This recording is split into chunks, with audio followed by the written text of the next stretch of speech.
Lawler, Lion People. Welcome to the next episode of LT Talks, Localization Talent Talks.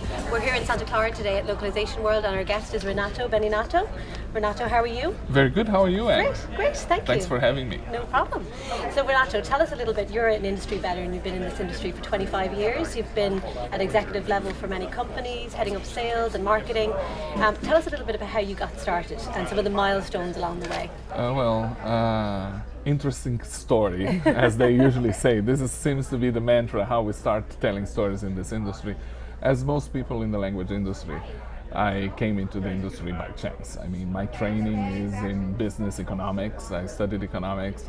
I worked in tax consulting, accounting, and things like that. But I spoke languages. I grew up in 5 countries because of my father's job. And one day somebody asked me if I did translations, and I started doing translations for movies. And then eventually I happened to be good, and this was not 25 but 35 years ago. So there was no technology, it was word of mouth, and I started translating documents, technical stuff. I was good in the financial and economic side, so I started translating annual reports, accounting, and things like that. And eventually, within a couple of years, I realized that I had reached my peak and it was time to get help. So I started a company. I was 23 years old in Brazil. And that's how we developed in reality, and we grew up to 65 employees in Brazil and Argentina. I sold my company, eventually was transferred to New York, and then I started more in this international space. Different periods, different time in the world where localization was something completely new. And it's very different from the reality today. Sometimes you need a combination of opportunity and the right environment for things to happen. Back in the early 90s, localization was starting to pick up, and then international companies were going and trying to look for skills and talents in the different places. And the ones that were more available, I had a computer back in the late 80s. I had Trados 1.0, I had Star 1.0, I had Deja Vu 1.0. We were working with all those things, and it wasn't so much a world where you had this massive multi-language service providers that gave jobs to multiple levels below. You were working directly with the final clients. So very early on in the late 90s, I was already working with clients in 12 countries, international clients. So it was a different reality. It would be very hard to repeat the same feat today in one aspect, but on the other aspect, you could theoretically start a multi-language vendor anywhere in the world, and you could start translating 100 languages if you want without any barriers. At the time, I mean, the internet was nascent, computers were nascent, there was no standardization, so things were very different. Right, very good. And so you went on to head up marketing and sales, and you had to hire people along the way, so talent was something that you were very involved in. This is a people business, right? And talent is the biggest challenge in this industry. We think about technology. You go to conferences, you read materials, and everybody's talking about the technology. But technology in the language business is essentially an augmentation tool. It's something that what I look at is my reality is this. This is a growth industry. There is we've never seen a crisis in this industry. Even through recessions, the industry keeps growing. What we see is that we are in the content business, and content grows exponentially, while the population demographically grows at a much slower rate. So if you want to translate everything that needs to be translated at a commercial level, we need talent. And that's the most difficult thing today, is to find the right skill set for the different jobs. The old translators, people like me, who started translating with paper and pencil and using typewriters and so on, and have not adapted to the new reality, they're going to disappear. They're going to retire, they're going to die, they're going to move on to live on the beach somewhere if they can afford or whatever.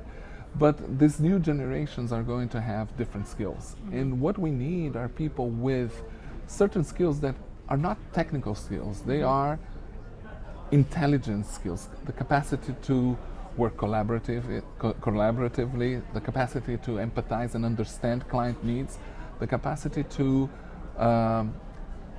provide alternative solutions and not doing only what they're asked to do. So creativity, intelligence,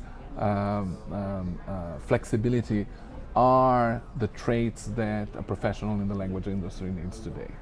My experience in the sales and marketing space proves that even more, because people who are interfacing with clients in the reality that we live today need not only to be able to listen to the client needs, but need also to be consultative and to be able to say, hey, you know, this solution that you're asking is interesting, but there are these other three alternatives, and let's work together and create a solution that is more relevant to your work. I've always had a hard time finding excellent talent in sales. However, when you find the good ones, you need to nurture them, you need to invest in them, you need to work with them, and they will pay off wonderfully. One of the things that one of the stories that I love is in this space is this concept that what if we don't train? What if we spend a lot of money training people and they go away? And the CEO says, yeah, what if we spend we don't spend any money and they stay, right? Yes. You want people to, you want to invest in these talents and grow them and give them the opportunity to shine. Excellent. And so you've always been seen, I think, as a thought leader in this industry. You're a CEO of your new company, M&Dizzy. So do you think, because I think a lot of companies out there believe they need to hire people with industry experience. I'm a big believer that we need people from outside. Do you believe that as well? Do you think we can train them, you know, on the localization piece if they have the core skills? I don't think that it's either or. Okay, I think it's a combination of both. Depending on the function in the organization, you say that you hire for talent and you train for skill, right? Yeah. There are some skills that can be taught, but the natural talent will be there regardless of the industry that the person comes from. Of course, we try to find shortcuts, but there are no shortcuts. So if you find a person, I think that if you're talking specifically about sales, you're looking for somebody that has discipline, that has creativity, that has accountability, that is capable of understanding the client need and reporting back and putting the organization to work for them. One of the things that I've always liked to implement in the organizations that I led in the sales space is this concept that the salesperson is the CEO of her pipeline. That means that the role of the salesperson in the sales process is not to have a boss. He's the boss of that opportunity.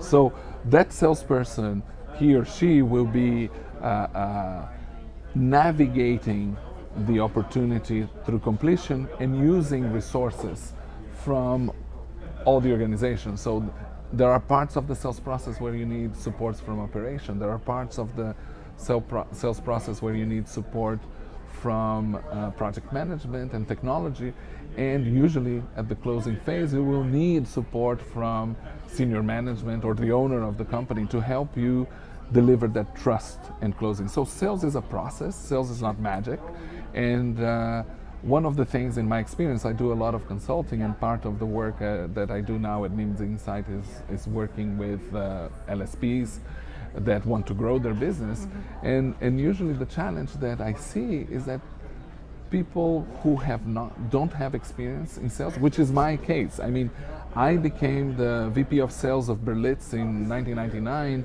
and I had never managed a salesperson in my life. I had never hired a salesperson You in could my sell life. anything, Renato. Well, anyway, the point is that what I lacked and what I had to train myself was understanding that sales is a process, and that is a process that needs to be managed.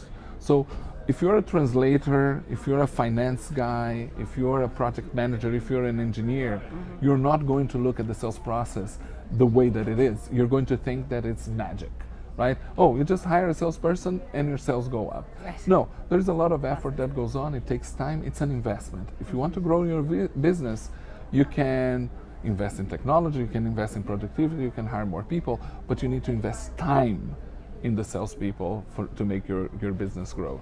I like to say that the ramp-up period of a sales team is usually 18 months. You cannot talk about less than 18 months.